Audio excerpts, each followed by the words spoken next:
Right, okay, I'm just going to start talking now because we're actually going to design and make something live here, so, okay. Right, welcome to Embroidery Arrrrrrrggg, which is your guide to not losing your shit over threads.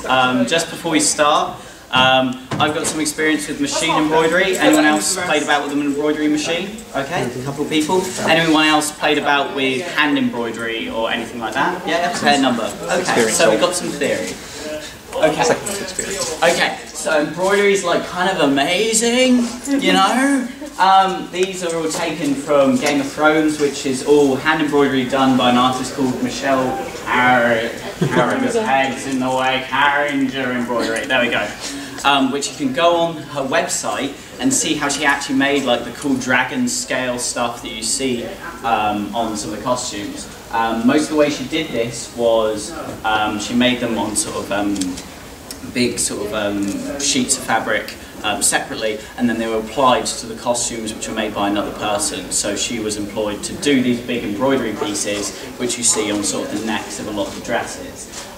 So did she use period techniques? Are they fairly accurate? On and off, a lot of these things aren't period techniques, because you can see here you've got tiny little rings which are embroidered to do texture.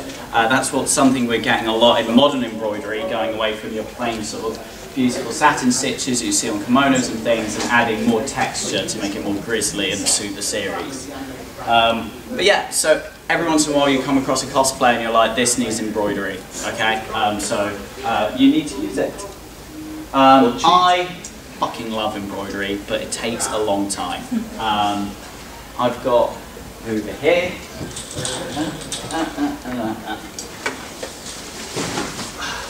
Here are some of the costumes I've done over the past little while that has embroidery on it. If you've just eaten some sweets or have grubby hands, I'd appreciate not smearing it. But beyond that, you know, go nuts. So I can send those around the room. Most of this is machine embroidery, so off you go. Go on, touch the thing, send it around. I've gotten so drunk in that, you can't do anything bad today. And we've got the waistcoat as well there, so and that's around. And on this costume, Is this supposed to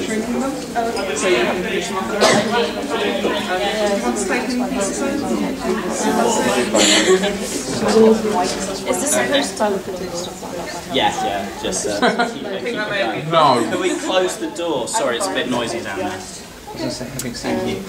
Okay, most of my stuff is machine embroidery, but I have done some hand embroidery as well. That is spray paint. Yeah. Okay.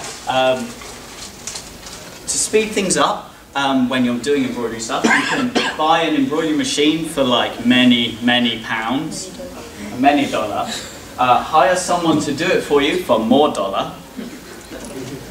Cheat and use fabric paint, applique. Zayon Sex's costume did a casting of some clay made to look like embroidery. There's lots of ways to get around it. You can summon the devil and force him to do it for you. Or you can convince yourself you enjoy the process and sit there. Well, to be honest, that coat, I went through a massive season of sort of Game of Thrones while doing it. It really helps you cry less. Because that one, it's machine embroidery, and then all of the beads are then added by hand on top of that. Okay, let's talk about embroidery machines. I was looking around, and the cheapest starter embroidery machine that I have actually used, I've got that costume there, the blue one. All of the embroidery on the edge of that was made using that machine, so you know it works.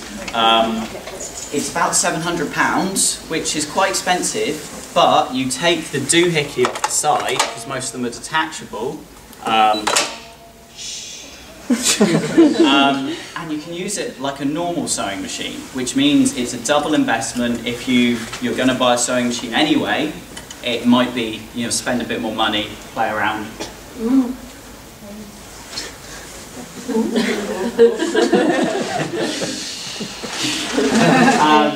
and you can play around with an embroidery machine. The other one, this one does, because it's got feed dogs. I never got to do this, but it sounds really cool. You can program it to do a stitch by using sort of point codings. So as in sort of plotting a point, which means you could make your own finishing stitch, like a fancy one on the edge.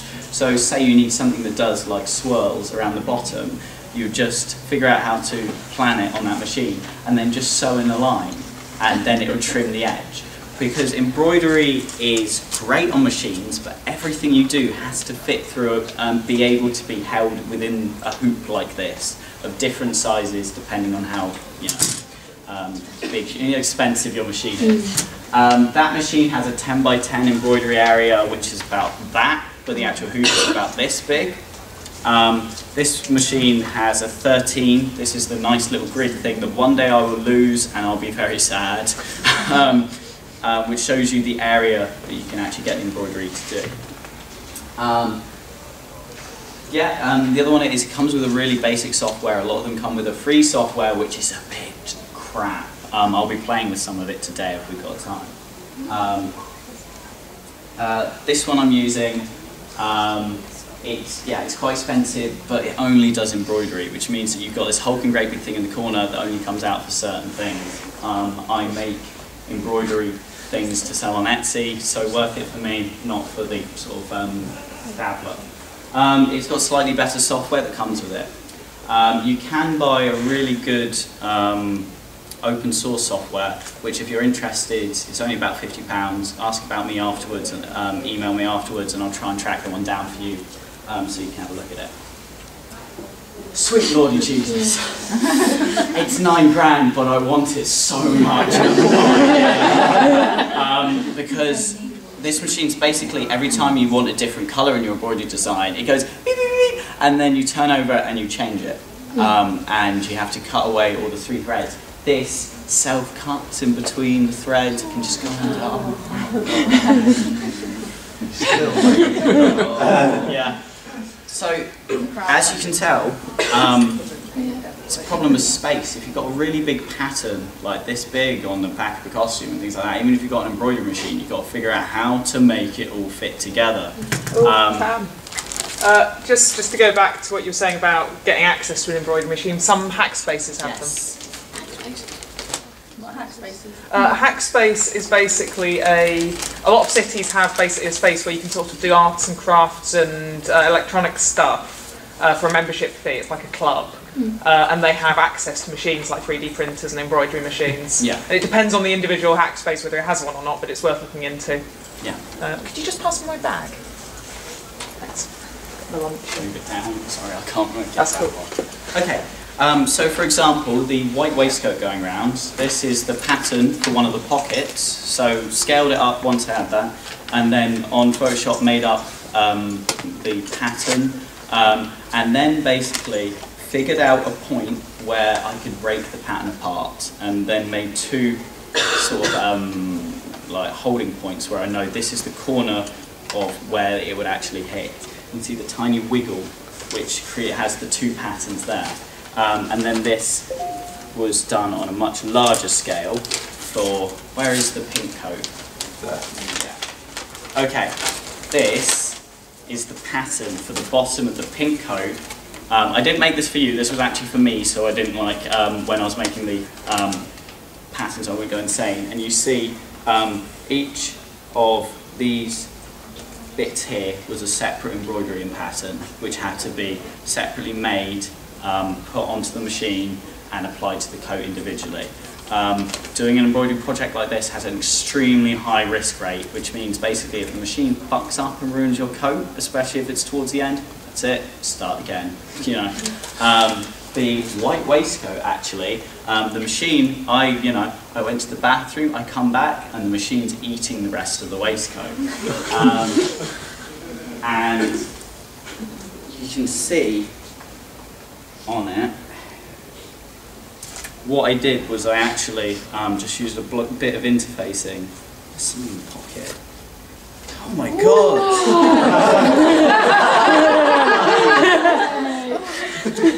Yeah, no, the next time you No, it's a Krona. Okay. Probably. I got some interfacing and put it underneath, and if I send that round, you can actually see there's a tiny hole there that's actually been embroidered back over the top to like cope with what happened. You can just about spot it. Yeah. The other thing I did for the pink coat is I made a repeating pattern, which is this here, and printed on. This was the repeating pattern. You see, it slightly overlaps itself, and that would go all along the trim on the edge of the coat.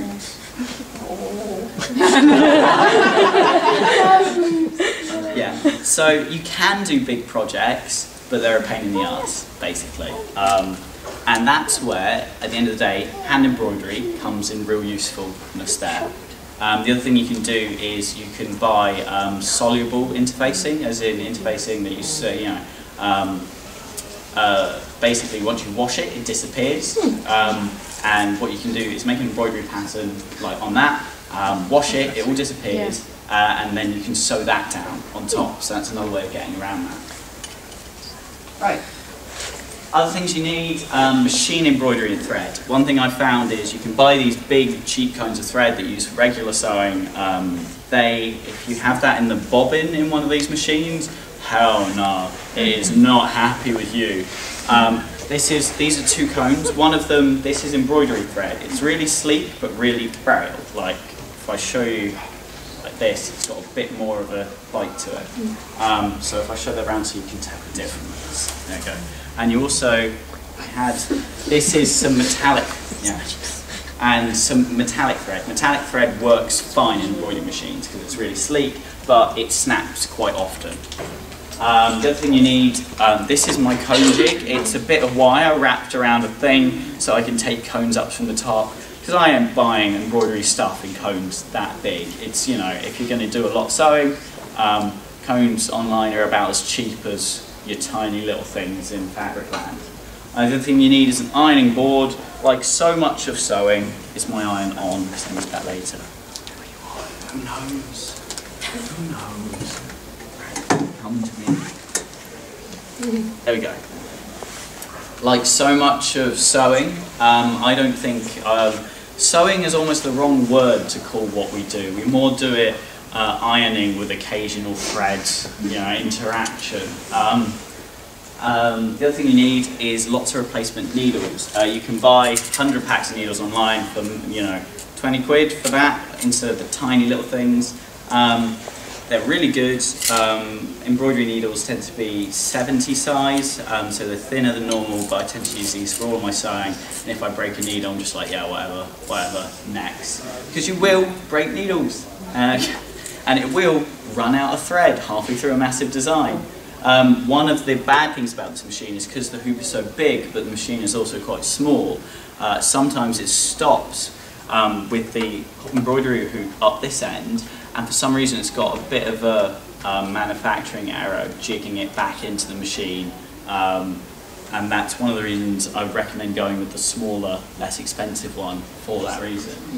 The other thing you need, patience really, unfortunately, because now we're going to actually make it. Okay, so we're going to make a thing. Okay, where are you? I'm using a program called PE Design Plus. To make it work, you have to have this card machine reader thingy in, which uses this magical card thing which goes in the side. You can use USB, but the pictures on the screen are so small. If you've got a couple of designs on there, and you're going through like, I don't fucking know, I guess, that one. No, not that one. And you only find out about like 10 minutes later, and you're like, well, okay, right, what we're going to do, we're going to make a new thing.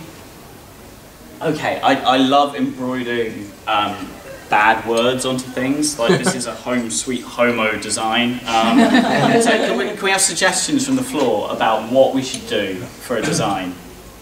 Poo-chan smells like poo-poo. We could just do a really decorative wanker. How about a shh? Okay, so text is easy. you whack down the thing, and you go shh, dot, dot, dot, there we go. Okay, it decides what colour it is, and you can see, so I'm used to using a mouse to do this. Where is the zoom in? There's a zoom in button. I'm in, I know, okay. There we go. Okay, right, and you can go through, gone, and I believe, there we go, it's found.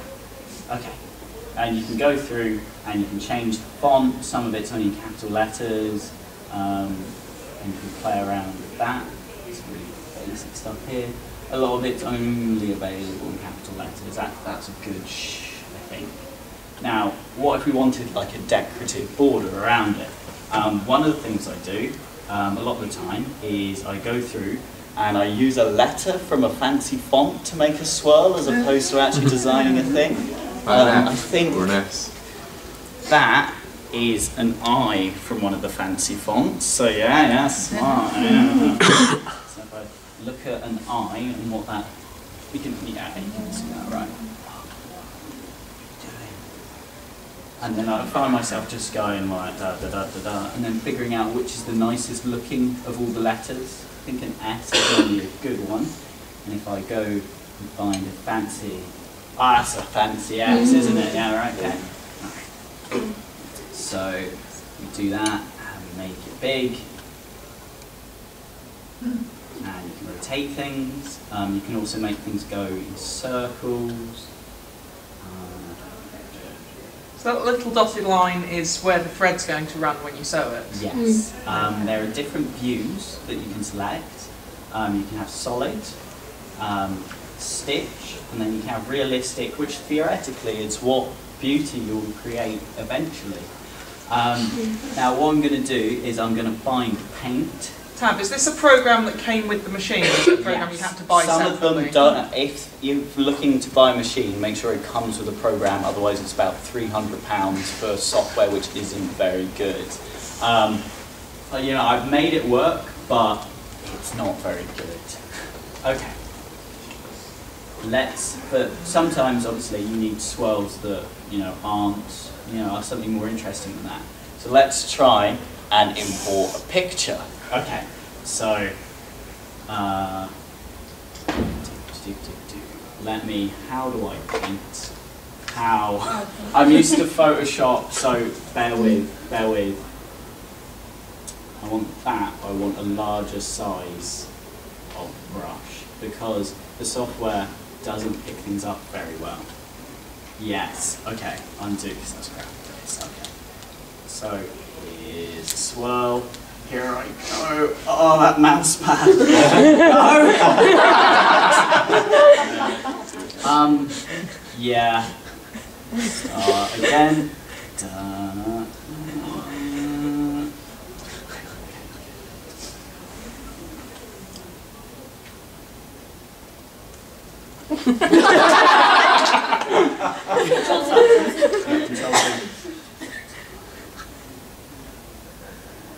It's like no.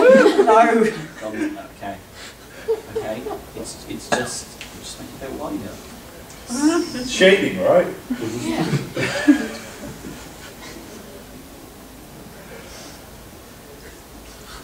There's black on tablet when you need it. Yeah, I know, right? Okay. And then we save it. Where are we saving it? Desktop. Desktop's good. Squiggly. And you need to save it as something sensible, like a JPEG. Save. Okay. Okay.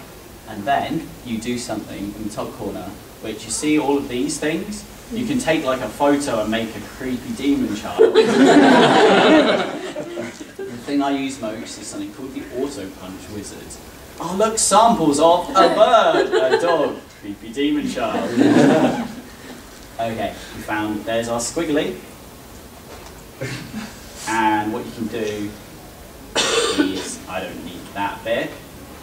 Oh, maybe I need a star border around it, or star fade, sorry. Okay, so that one. Next. Okay, and then you see this is the size of the embroidery boot. So that's a big squiggly. I don't actually need it that big, so I'm going to do it about that. Okay, next. Yeah, see, it's picked it up. Right, now this is where the magic comes in. If you've got multiple colours, it tries to pick them up in this column here. It really doesn't pick them up very well very often. So what I recommend doing is, if you have a design you want in Photoshop, what you do is you make it and decide the colours you want and be like, yeah, that looks nice, and then make it the most garish different colours possible, so the high contrast makes the program easier to spot what it looks like. Then what you can do is you can do really smart things and pick out, say it's accidentally picked up a white area and it's trying to fill it with thread. What you can do is click on it and then it will not include that area. And the other thing you can do is this thing called create lines, and if you pick that and you go OK, that then becomes a line, which then you can just do stitching, which is a different effect. Which is quite cool looking. So what we'll do is, this is just going to be an awful clusterfuck of lots of things chucked at a bit of embroidery. How do I uncreate line? I think you just hit read. No, it's Previous, cancel. Previous. No, it's dead. Previous. Yes, good. Okay, so if we put one in, which is the normal, hit finish, and then you get a squiggly. Right, okay. Bring that right down, and then it tends to recalculate so the thread isn't sort of mashed up together. Okay, so let's get some symmetry going. So Control C, Control V, and all of these. You can flip vertically, spin it around. Beautiful. Getting somewhere. Come back. The selection bit is really good. Let's make it even. Maybe a demo, but I'm not sure. Okay, and then I want this squiggly on this side. Might make it a bit smaller so you can't see how wonky it is. Copy again. Now you see the lines are it sort of going from thing to thing. Okay, and then let's add some more squigglies. So we go back, and if I show you how the line thing works, we borrow this thing again. Let's do the create lines, and then you select what colour you want to create the line. Finish. Right, okay.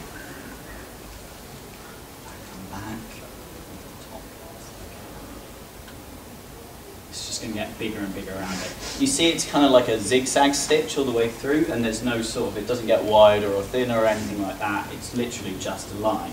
You go, with it selected, you go on sewing attributes, and it's got zigzag stitch, and you change to running stitch, and you can decide how long it is, what you can do with that. So now, which these are good because they use a lot less thread and a lot less time. But if the thread breaks halfway through while it's doing that, it takes a while to pick up it's doing it, which means that runtime, you want about, runtime it means is how many times it will go over that same piece of stitching. If it only goes over once and if it breaks halfway through, basically means you have to go back in by hand and finish it off. If you make it 3 times, the likelihood of the thread breaking 3 times on the same bit, yeah, that's good. Okay. Like that, and for the symmetry gods, we're going to have another one. Flip it. Okay, and the last thing that you can do, which is really cool, is cross stitch, which, in my experience, it's really weird how it decides what it's going to do. But I'll just show you, because even when you have a picture that's completely even, because of where it's decided to start the cross-stitching bits, it just does it weird, and there's no way to just go in and manually be like, no, I want to cross stitch there. Like, for example, that home there, that M was exactly the same on both sides, but it decided, no, 1 on that side, 2 here, 1 here. So, unreliable. If I pass that around and you can look at it, and it goes next, and then it creates a block pattern like that, which I'm happy with that. You know, it's managed to fix most of my mistakes. Finish, okay. The only problem is, when you resize a cross-stitch thing, it stays about that small. Where am I going to put this? So really bad. Okay, to the side. Right. Yeah.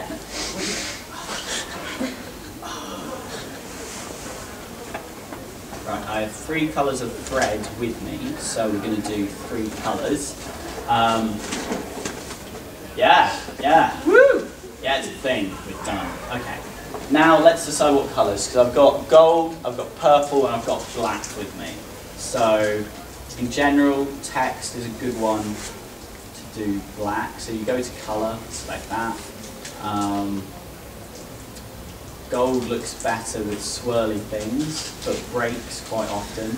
To be honest, you can pick any colour you want, but it's easier if you can see. It tells you what colour it is on the screen, and sometimes it's a bit like, let me find a name of a colour, which basically, I look at it and go, okay, that's pretty reasonable. The names for blues, it goes, and now you need to load ultramarine, and I'm like, what one was that again? So yeah, and you want to make sure you're selecting the same colour each time, and then the rest of these, they can be like a purpley colour.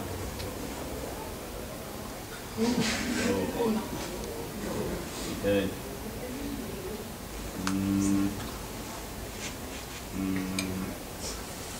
Why? This is one of those moments where you cheat and you'll be like, well, it's black, so if I make the purple actually black and the black actually purple, then I don't have to figure out why it's doing that. Okay, save. Desktop. Save. Okay, and now we look. This, you see along the bottom, that is the order it's going to decide to do all your things across the bottom. So if you can press, you press play, and it shows you how it's going to go. Which, you know, if I speed it up a bit, then oh god, too fast. So that gives us an idea of what order it's going to go in, which is really good because you get to see how it's deciding to chuck thread all over the place, basically. Because you see it's going all the way across the pattern each time. So if I stop that, okay, that too. You see we've got all the different colours here. If I open that box up, it tells me what order everything's going in. Because it really doesn't know what order it wants to put anything in. It's a bit... and there we go, we've got something a bit more sensible as far as going from one to the other. So what sometimes happens is it goes across itself and then embroiders over the top of itself, and then it makes it a nightmare to get rid of the threads. It's something you learn over time, and moving, after I've made the design, moving about what order it does everything in, that takes about the most time. Right, that's pretty ready to go. So, card into the thing. You do send right to card, and it wipes the card every single time, which means that you can't do the wrong thing. Right, now it's time to actually get a piece of fabric and put it in the machine. Now, this is just some iron-on interfacing, quite strong stuff. Use interfacing when you do this.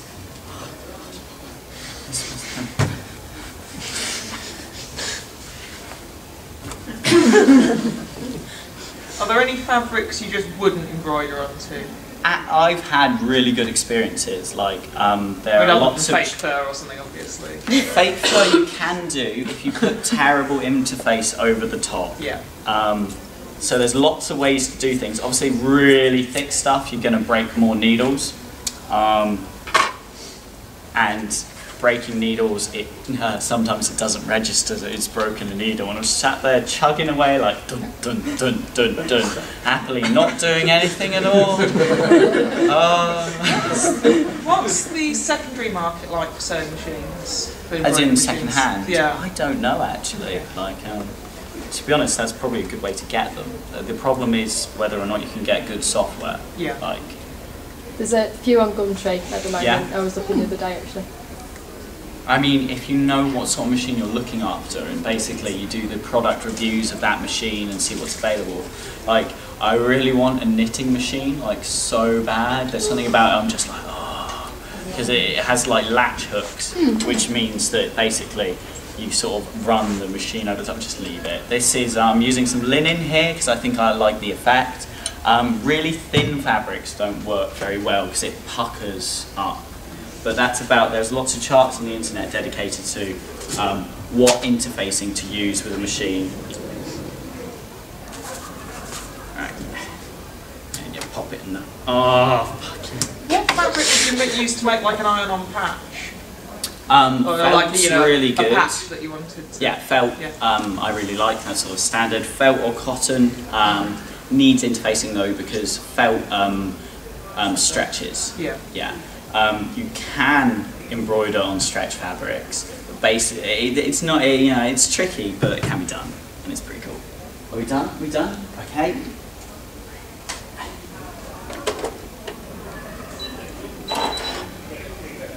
Okay. Right. I've got like generic white underneath. Embroidery machines are quite good at holding the tension right, so you'll never see the underneath poke through, which is excellent. I'm pressing the card button. There's my design. The first one, it's saying royal purple, but remember we swapped it. So can I have the black cone of thread, please? And all of the cones of thread. There we go. Lovely. Time.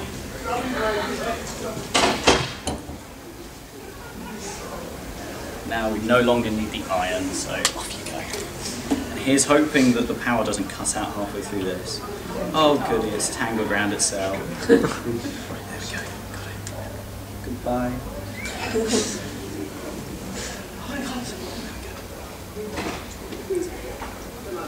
Right, this is my magic looper thing, because you're not cheapskate.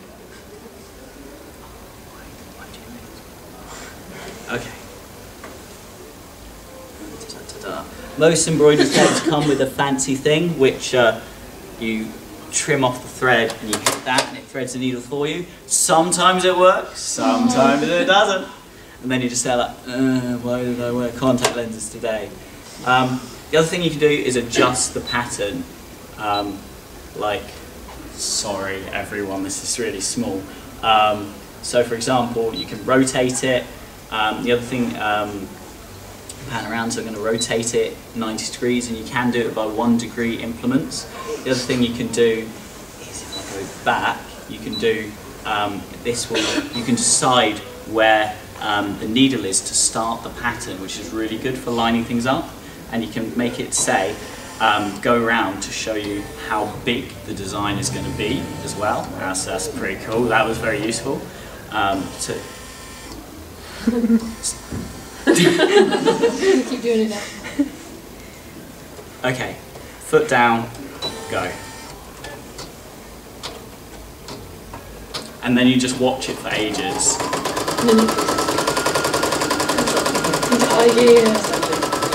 Okay. I'm going to just leave that and talk over it, and every once in a while it'll beep at me and be sad, and then we'll go and we'll pace it some attention. While we do that, let's go back to this. Okay, let's talk about hand machine embroidery. To be fair, that was a lot of money. It was half a birthday present from my mum, that sort of thing. Hand embroidery, so cheap. Like, I picked up some needles and thread for this panel. It was like £2 for enough for all of you guys to do a little bit of it, which is great because, cheap. I love cheap. These are actually embroidery needles. The difference is they've got a slightly larger hole at the end, which makes it easier to fit things in. It doesn't wrinkle. One thing you find, I don't know if it shows up too much on the Prince George code, but there's like a bit of puckering around the design where I've ironed it down, but there's only so much you can do. What's wrong? Did it beep and I just didn't hear it? No, it's going to stop. Well, and then... What are you doing? Now it wants yellow! Okay.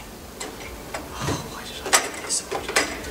Then you unthread it, and then you take the thing off, and then... people have sewn with metallic threads before, you know about the little cages that keep it from... I know there's something about metallic thread, it just goes boom, and you get like big hairballs and fluff come off it. What are you doing there? If you trap a little net cage around it, often these come with the machines and they're pretty damn good. It stops it from tightening around itself and breaking as often. Okay, so that gets loaded in there. Go. Down you go.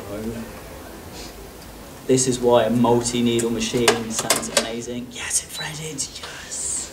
Okay. Where was I?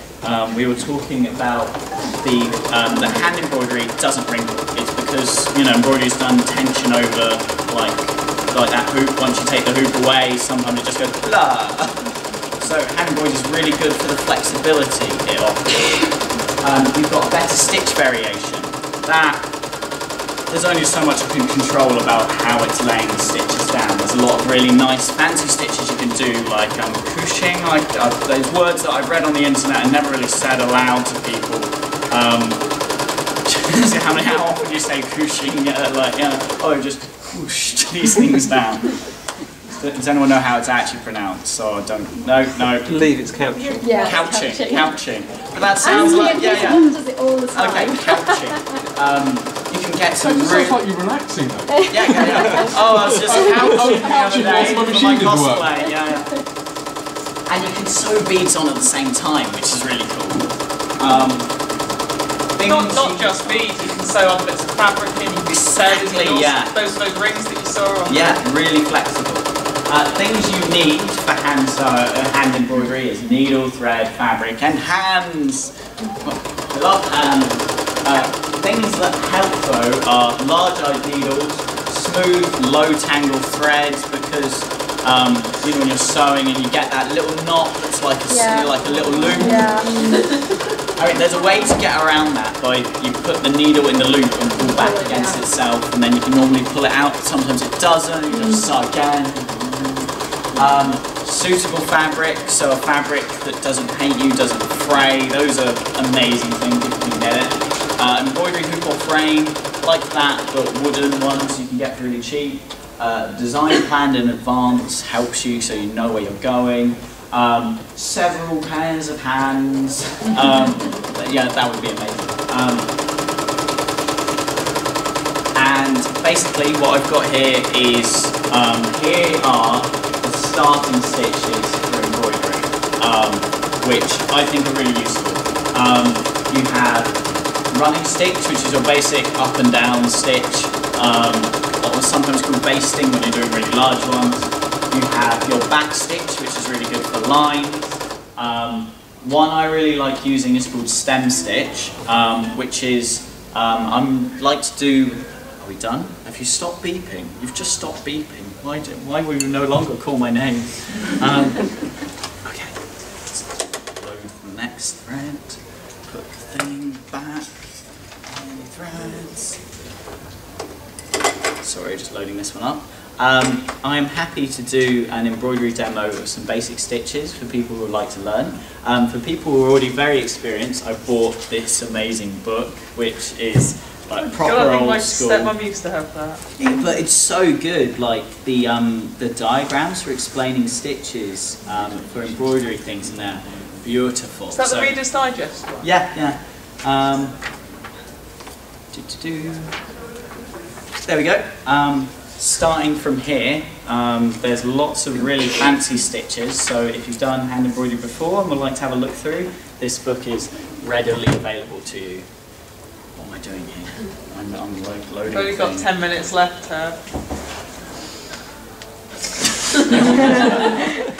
Okay, so we're probably not going to get to showing you how to do that, unfortunately. So next time, 2-hour panel. Last bit.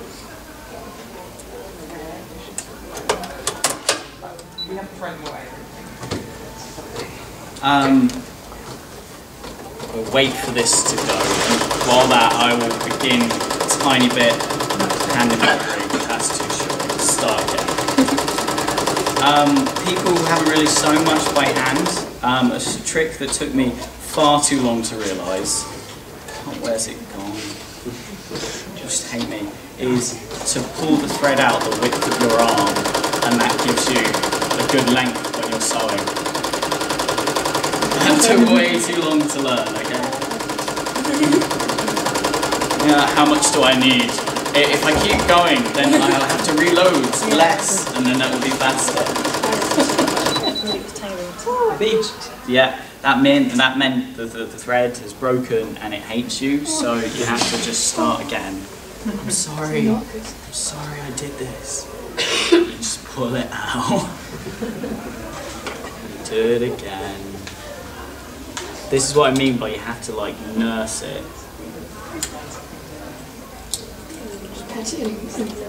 Just put encouraging words to it. I haven't actually named this machine. I probably should at some point.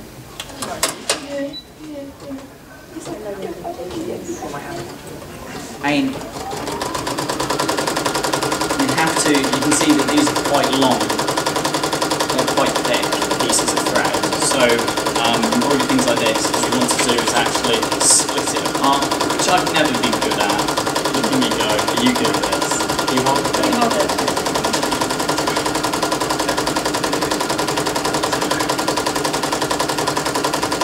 One of the tricks about working with embroidery is every once in a while just let the needle drop down to let it unfurl, because look at that, sweet lordy.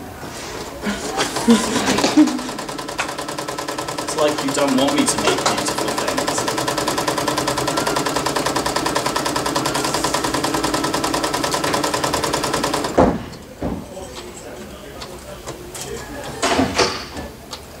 It's almost there, and then the next people can have the room. What's the next panel in here?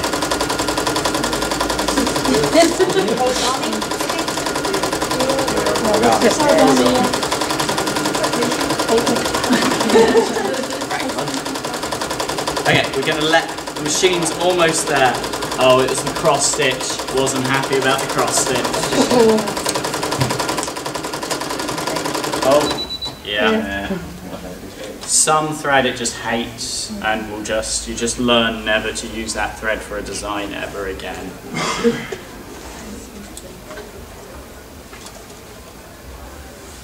Sometimes if the stitches are too small, so you've done a cross stitch design and made it too small for it to go through, that makes thread break more often.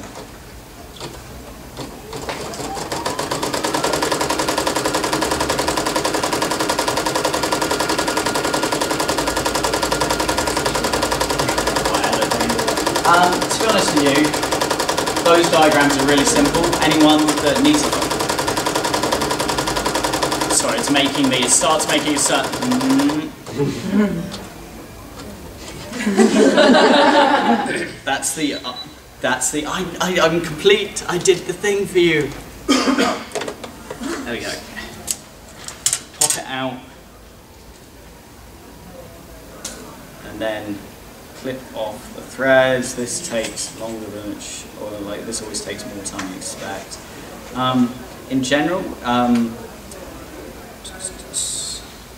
you can see this design has gone over that thread. What I find the best thing to do for that is cut one end of it, put the scissors underneath and yank it through like that. It tends to be the best way to get rid of it.